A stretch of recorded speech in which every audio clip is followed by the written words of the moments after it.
ഏറ്റവും പ്രിയമുള്ളവരെ, സാധാരണ ഒരു വൈദികർക്കും കാണാത്ത ഒരു നല്ല ഹോബി അച്ഛനുണ്ട്. അച്ഛൻ്റെ ഹോബിയാണ് ഈ കാണുന്ന കാറ് മുഴുവനും മേടിച്ച് വെച്ചേക്കുക. അതുകൊണ്ട് അച്ഛനൊരു ലക്ഷപ്രഭുവാണ് കേട്ടോ.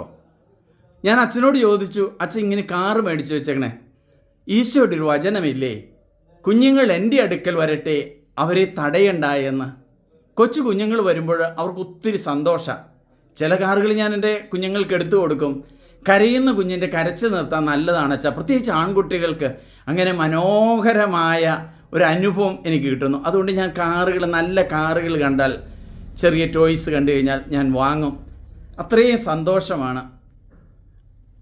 എൻ്റെ പേര് സാൻഡോ കണ്ടമ്പുഴ. ഞാൻ എറണാകുളം അങ്കമാലി രൂപതയിലെ അച്ഛനാണ്.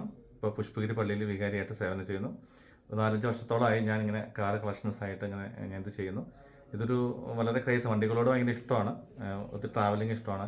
അപ്പോൾ ഇങ്ങനെ ഈ പ്രത്യേകിച്ച് എനിക്ക് ഈ ഇൻറ്റീരിയറായിട്ട് ചെയ്യാനായിട്ട് ഒത്തിരിയേറെ ഇഷ്ടപ്പെടുന്ന ഒരു അച്ഛനാണ്. അപ്പോൾ അതുകൊണ്ടൊക്കെ ഈ കാറിൻ്റെ കുറേ വെറൈറ്റീസൊക്കെ നമ്മൾ അത് ചെയ്യുമ്പോൾ തീർച്ചയായിട്ടും അത് നമുക്കും അതിലൂടെ ഒരു വലിയൊരു മെസ്സേജ് നമുക്ക് കൊടുക്കാൻ സാധിക്കും. അത് മാത്രമല്ല, നമ്മൾ ഈ റൂമിലത് അറേഞ്ച് ചെയ്യുമ്പോൾ നമുക്കറിയാം, വളരെ മനോഹരമാണ്. റൂമായാലും അത് അലങ്കരിക്കാനായിട്ട് വ്യത്യസ്തമായിട്ടുള്ള കാറുകൾ നമുക്കത് ചെയ്യുമ്പോഴായാലും അത് വളരെ മനോഹരമായിട്ട് തോന്നിയിട്ടുണ്ട്. അപ്പോൾ തീർച്ചയായിട്ടും പ്രത്യേകിച്ച് ഇന്നത്തെ കാലഘട്ടമൊക്കെ ഈ ഒരു ഹോട്ട് വീൽസിൻ്റെ ഒക്കെ ഒരു കാലഘട്ടമാണ്. ഒത്തിരിയേറെ കുട്ടികൾ, ഒത്തിരിയേറെ മക്കൾ ഇത് കളക്ട് ചെയ്യുന്നുണ്ട്. അപ്പോൾ തീർച്ചയായിട്ടും ഇതും എൻ്റെ ഒരു ഹോബിയായിട്ട് ഞാനിത് എന്നും സൂക്ഷിക്കുന്നു. ഇനിയും ഒത്തിരിയേറെ ചെയ്യണമെന്ന് ആഗ്രഹമുണ്ട്. Thank you. കുഞ്ഞുങ്ങൾ എൻ്റെ അടുക്കൽ വരട്ടെ, അവരെ തടയേണ്ട, ഇവരെ പോലെയുള്ളവരുടേതാണ് സ്വർഗരാജ്യം. Thank you Jesus.